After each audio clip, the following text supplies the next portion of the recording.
Ahmad Masyhur Al-Haddad, wajib atas manusia sifat ta'alluq,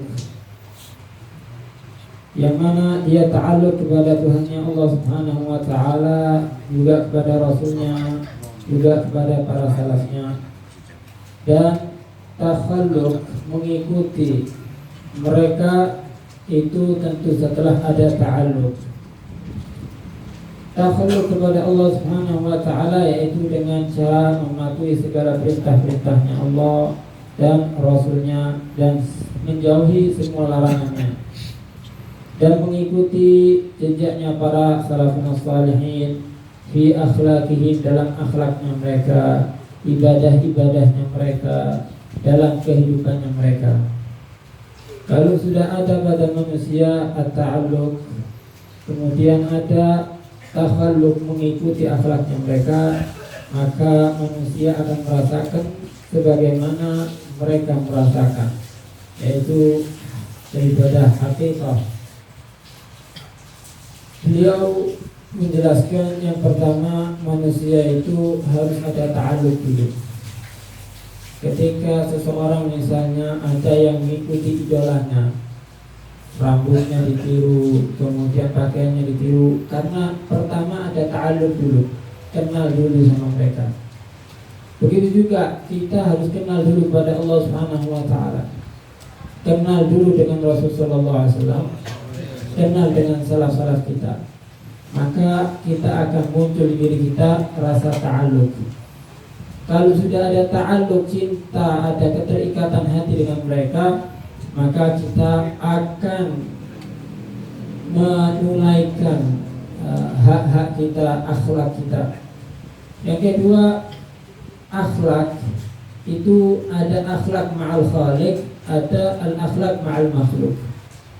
Kita berbuat akhlak itu kepada Allah Subhanahu wa ta'ala dengan cara apa? Mematuhi segala perintah-perintahnya Allah dan menjauhi semua larangan Allah Subhanahu wa ta'ala. Itu adalah bentuk akhlak kita kepada Allah Subhanahu wa ta'ala. Khuluqun yumarisuhul insan fil ibadah. Akhlak yang diterapkan untuk kita berbuat baik kepada Allah Subhanahu wa ta'ala, yaitu dengan melakukan ibadah kepada Allah Subhanahu wa ta'ala. Kemudian yang kedua, akhlak kepada makhluk. Makhluk ini mencakup semua, kepada makhluk hidup, manusia, binatang, bahkan benda mati pun Allah Subhanahu wa ta'ala perintahkan. Akhlak ini, wahai para hadirin rahimakumullah, ada beberapa bawa'if pendorong. Yang pertama, ada orang yang dia itu rela berbuat baik karena mencari keuntungan, dan ini bisa dilakukan hatta orang kafir. Ada orang yang kerja di bank misalnya, mereka berusaha melayani dengan cara yang bagus, dengan cara yang indah, karena mereka ingin mendapatkan keuntungan dengan akhlaknya mereka itu. Ini bisa dimiliki hatta orang kafir. Kemudian ada yang akhlak itu muncul karena akal. Kita berbuat baik ketika orang berbuat baik kepada saya akan berbuat baik kepada orang yang berbuat baik kepada saya. Nah, ini juga akan dimiliki oleh orang kafir, itu hal biasa. Tapi kalau dorongan kita ad-din, agama, maka akhlak tidak sederhana itu, wahai para hadirin.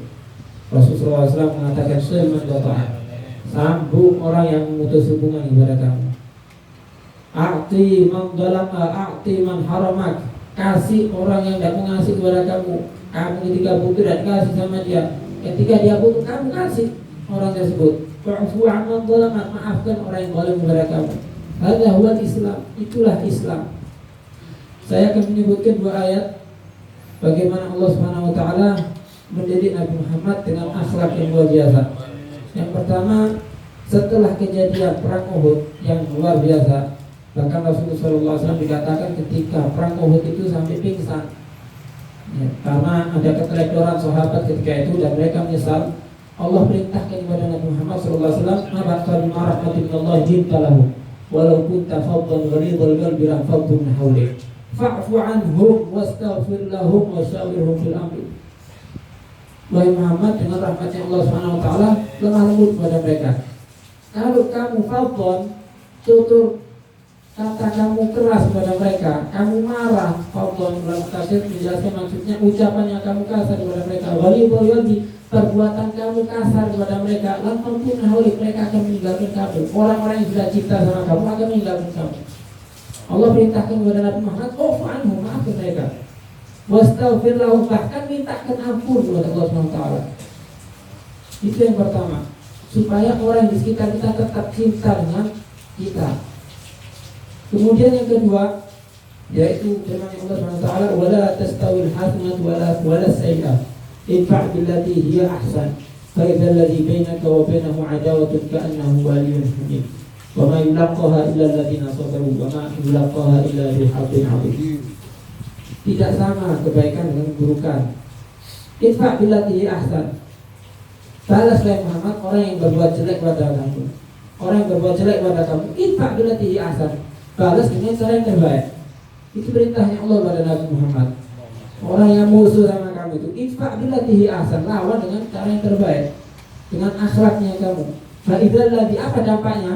Kalau sudah kita tetap berbuat baik kepada mereka, fa idzal ladzi bainaka wa bainahu 'adawatun ka'annahu waliyyun hamim.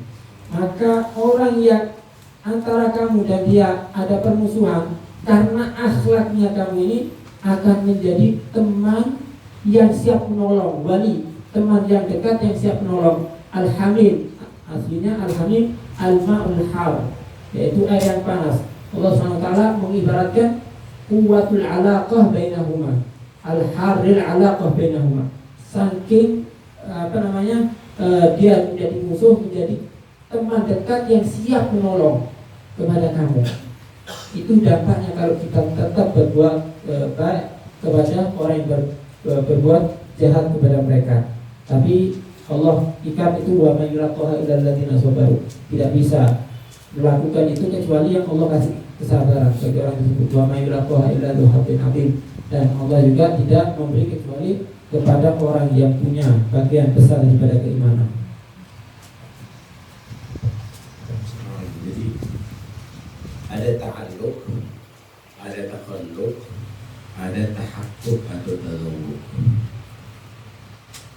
Kalau kamu bisa ada ta'alluq, ta'alluq itu benar-benar cinta, benar-benar mengidolakan, benar-benar takjub dengan Allah, misalnya ta'alluq dengan Allah atau dengan Nabi atau dengan salaf.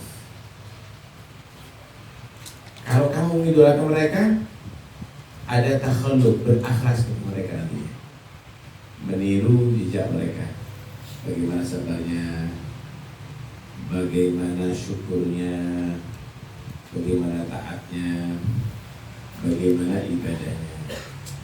Kalau sudah begitu, bisa tadzawuq dan tahaqquq, kamu akan bisa merasakan apa mereka rasakan. Mereka jadi wali, itu bisa jadi wali.